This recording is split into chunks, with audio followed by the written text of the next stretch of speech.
হাফেজে কোরআনের বাপ বলে ডাকবেন, আলেমের বাপ বলে ডাকবেন, মুআজ্জিনের বাপ বলে ডাকবেন। আল্লাহ এদের মাথাতে তাজে ইয়াউমুল কিয়ামাহ এমন তাজ আল্লাহ পরাবেন যে তাজেতে আল্লাহর নবীরাও অবাক হয়ে যাবে। আল্লাহ, এরা কারা? এদের মাথায় এমন তাজ, এরা নবী না নবীর ওপরে? আল্লাহ বলবে এরা নবী নয়, এরা হাফেজের বাপ, আলেমের বাপ। সুবহানাল্লাহ, সুবহানাল্লাহ। আমার ভাইজানেরা, সোনামারি খেরা, ও কাদিয়ান মায়েরা, বোনেরা, কারখানা করে শোনো, তোমরাই সর্বপ্রথমে কোরআনের জন্য জীবন দিয়েছিলে। মায়েরা, তোমরাই সর্বপ্রথম কলমা পড়ে ঈমান এনেছিলে। মায়েরা, তোমরা নবী হওনি, কিন্তু নবীদেরকে পেটে নিয়ে 10 মাস ঘুরেছিলে। সুবহানাল্লাহ। মেয়েরা, তোমরা নবীদের মা হয়েছো। শুধু তাই নয়, ও আমার মা বোনেরা, তোমাদের পায়ের তলায় আল জান্নাতু তাহতা আকদামিল উম্মাহাত, তোমাদের পায়ের তলায় আল্লাহ জান্নাত রয়েছে। জোরে বলুন সুবহানাল্লাহ। তোমাদের ইজ্জত আল্লাহ কত দিয়েছে। আজকে যদি তোমরা তোমাদের ইজ্জত নষ্ট করে ফেলো, তোমাদের পেট থেকে কিন্তু আবু জাহেল বার হবে, ডাকাত বার হবে, সুদখোর বার হবে। দুনিয়াও গাল শুনবে, কবরেও গাল শোনা লাগবে, আখিরাত তো বেকার হবে। আল্লাহ নবীর দুনিয়া বাদশাহ হাবিবুল্লাহ জনাবে মুহাম্মদুর রাসূলুল্লাহ সাল্লাল্লাহু আলাইহি ওয়াসাল্লাম নবী আমার আল্লাহ পাকের কাবা শরীফের পাশে আল্লাহ পাকের নামাজে মশগুল। কাবার পাশে নামাজ, বেঈমানরা চতুর্পাশে দাঁড়িয়ে আমার রাসূলুল্লাহকে উল্টো পাল্টা বলছে। আমার রাসূল কারোর কথা শোনে না, আল্লাহর ইবাদতে আছে।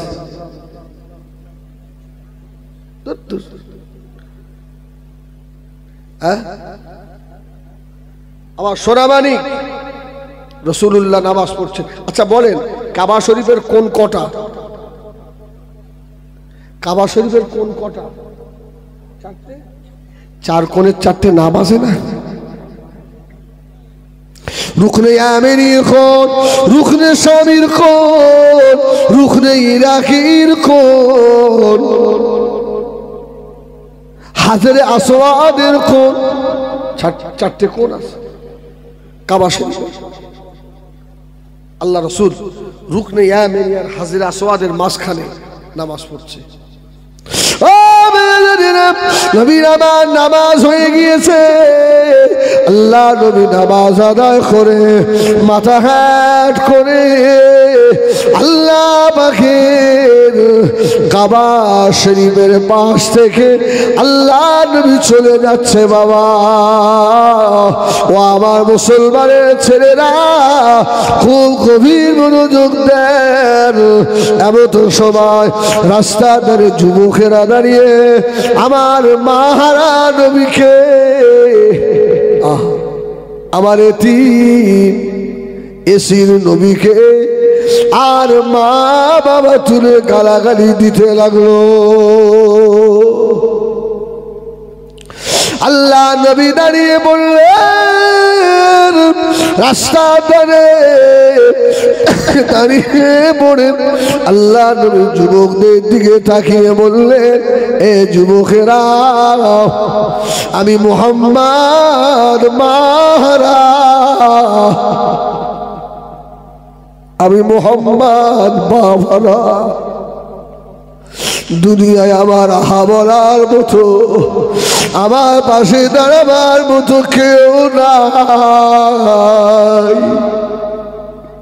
তোদের কাছে আমি কি অপরাধ করেছি রে?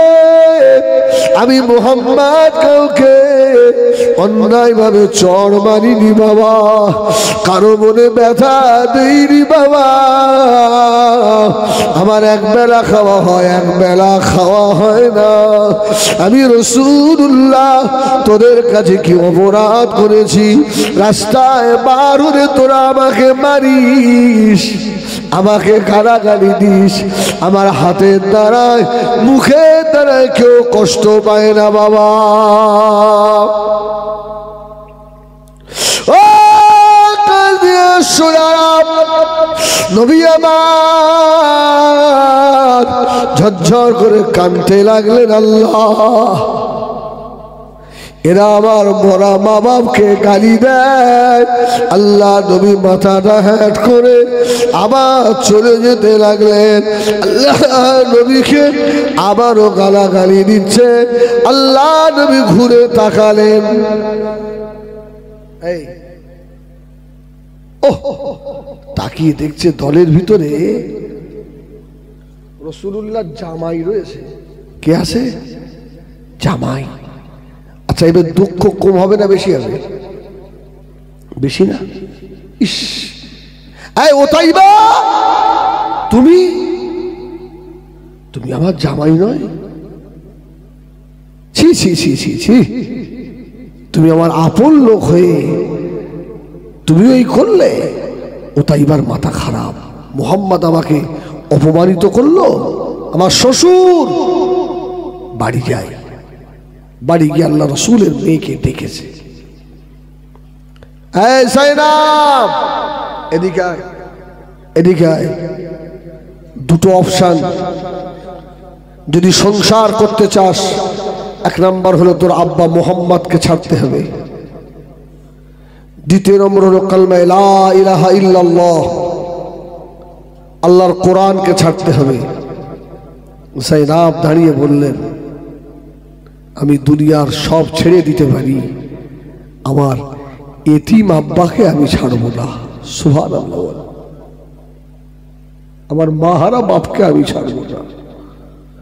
আমার আব্বা এতিম, আমার আব্বা যে এসির 6 বছর বয়সে আমার আব্বা মাহারা, মায়ের পেটে বাভারা। আমার আব্বা জান কে গাইড করতেন? আমার আম্মা জান হযরতে খাদিজাতুল কুবরা। ও আমার স্বামী উতাইবা, কয়েকটা দিন হয়ে গেল আমার মা খাদিজা দুনিয়ায় নাই। আমার আব্বাকে কে সান্ত্বনা দেবে? আমার আব্বাকে কে বোঝাবে? আমার আব্বা রাসূলুল্লাহ একা। আমার আব্বা জানেন এক বেলা খাওয়া হয়, এক বেলা হয় না। আমার আব্বা তো কারোর মনে ব্যথা দেয় না। আমি চাই না দুনিয়া ছেড়ে দিতে পারি, আমার মাহারা বাপকে আমি ছাড়তে পারবো না।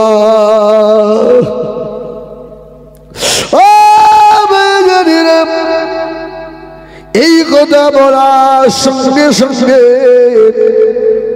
উতাইবা আল্লাহ নবীর মেয়ে হযরত যায়েনাবকে এত মারা মারলেন,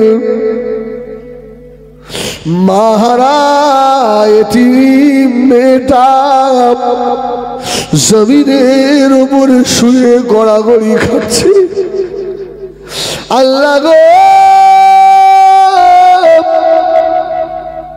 অপরাধ শুধু এতটুকু, আমার আব্বা দাওয়াত দেয় কালমা লা ইলাহা ইল্লাল্লাহ মুহাম্মাদুর রাসূলুল্লাহ।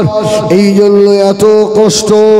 যায়েনাব বললেন, মেরে মেরে যদি মেরেও ফেলে দেন আমি আমার আব্বাকে ছাড়ব না। এখন বলেন, সন্তানের কষ্ট হলে আব্বা মা বুঝতে পারে না, পারে না।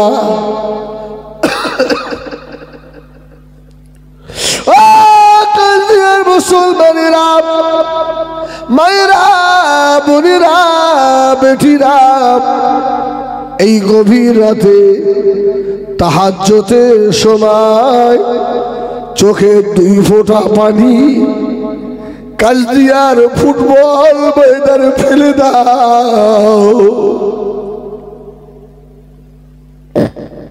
খোদার কসম, সেই দিনে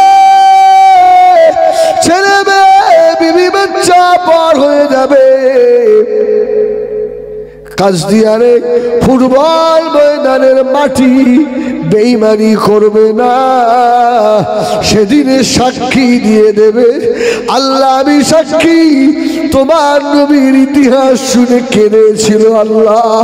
আল্লাহ বা খুশি হয়ে বলে দেবে, ওরে আমার বান্দারে, যা আমার বান্দা, আমি আল্লাহ তোকে মাফ করে দিলাম।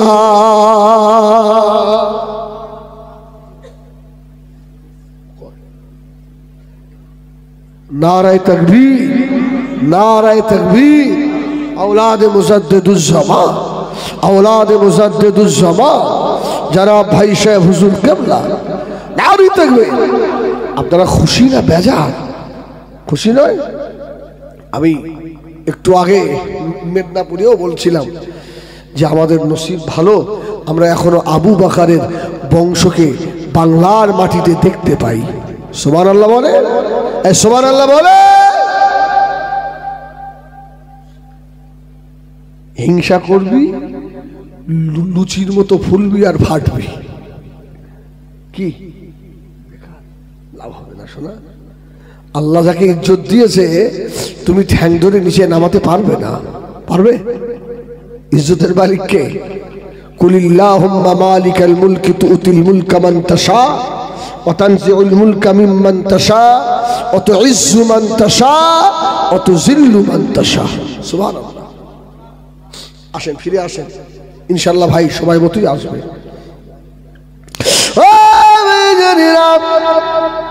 আল্লাহ নবী মক্কা শরীফে আম্মা জান খাদিজাতুল কুবরার হুজরায় আল্লাহ নবীর জন্য, যায়েনাবের জন্য মনটা কাঁদছে। নবী আমার থাকতে পারে না, হুজরা থেকে বার হয়ে ছুটে ছুটে গিয়ে হযরত যায়েনাবের বাড়ির সম্মুখে দাঁড়িয়ে ডাক দিয়েছে, ও মা যায়েনাব। যেই না ডাক দিয়েছে বাবা, মা বাবার বেটি মোহাব্বত কম হয় না বেশি হয়? এই জোরে বলো। আমি বলি যাদের মেয়ে নেই এরা না ঝেঁটাদের কপালে গিয়ে মারুক, এদের কপাল খারাপ। যার মেয়ে আছে এর কপাল বড়। সুবহানাল্লাহ বলে। দুনিয়ায় হাজার কষ্ট হোক, মেয়ের কাছে যাবে, সব কষ্ট দূর হবে না, হবে না? হ্যাঁ, মেয়ে যদি মেয়ের মতো মেয়ে হয়, আর মেয়ে যদি খারাপ হয় আবার কপালে দুঃখও আসে। হ্যাঁ, এই জন্য আল্লাহ ছোট হুজুর বলতেন, বাবা মেয়ে হওয়া ভালো, কিন্তু মেয়ের নসিব যে কি হবে এটা বলা মুশকিল। আল্লাহ নবীকে ডাক দিলেন, ও মা যায়েনাব। হযরত যায়েনাব আল্লাহ নবী ডাক না শুনে ছুটে বার হয়ে চলে এলো। যেই না বার হয়েছে ঘরের দরওয়াজা খুলে দিয়েছে নবী আমার। হযরত যায়েনাবের মাথা থেকে পা পর্যন্ত দেখছেন আল্লাহ নবী নূরে দুটো চোখ দিয়ে ঝর্ণার মতো পানি গড়িয়ে যায়। মা যায়েনব রে, ও মা যায়েনব, তোর শরীরের অবস্থাটা এইরকম হলো কেন মা? মা কি হয়েছে বল মা? যে তোর খবর নেবে তোর আম্মা জান খাদিজা, খাদিজাকে তো মক্কার কবরস্থান জান্নাতুল মুআল্লায় রেখে চলে এসেছি।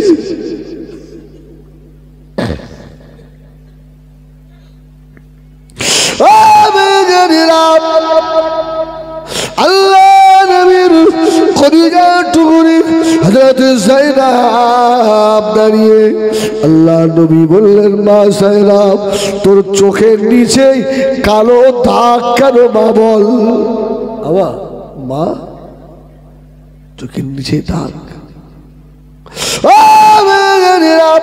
হযরত যায়েনব বলে না, আমার আব্বা রাসূলুল্লাহকে যদি বলি আপনার জামাই মেরেছে, আমার আব্বা দুনিয়ায় আহা বলার মতো সান্ত্বনা দেওয়ার কেউ নাই।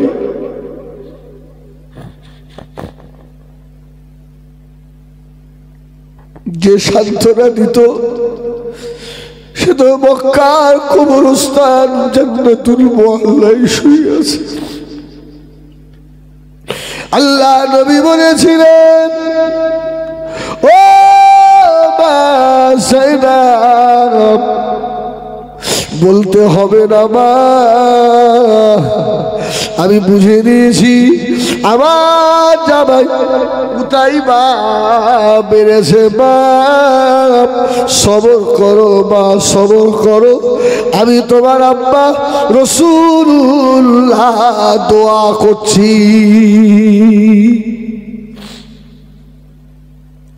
ও মায়েরা বোনেরা, যাদের চোখের কোণায় পানি এসে গেল,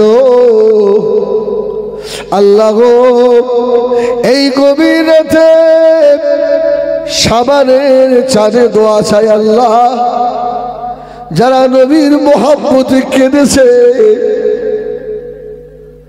আল্লাহ মৌতের আগে হলে আমার নবীর চাঁদ মুখটুকু দিদার নসিব করিয়ে দেবে।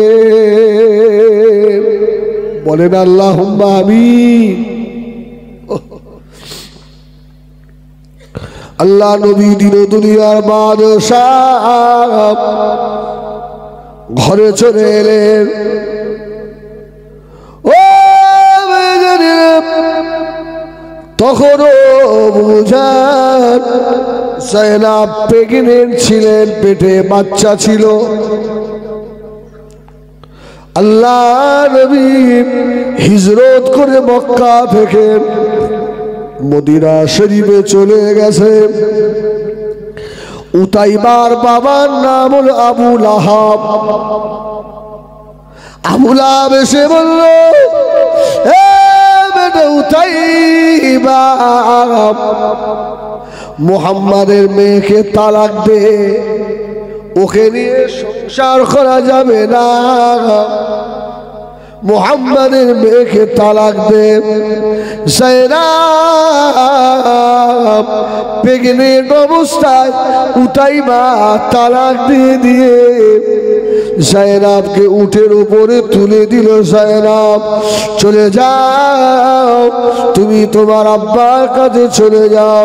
হযরত যায়েনব কাঁদছিলেন, আল্লাহ কোনো অপরাধ নয়, আমি বিধবা হয়ে গেলাম, আমার আব্বা রাসূলুল্লাহ গরীব মানুষ, কি হবে আল্লাহ? ও ও কাজদিয়ার মুরব্বিয়ানেরা, আল্লাহ নবীর মেয়ে যায়েনব যাচ্ছেন, সন্ধ্যা হব ভাব, এমন তো সবাই নারায়ে তাকবীর,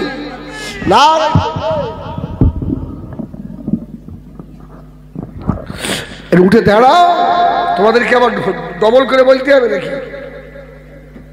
কবে শিখবে তা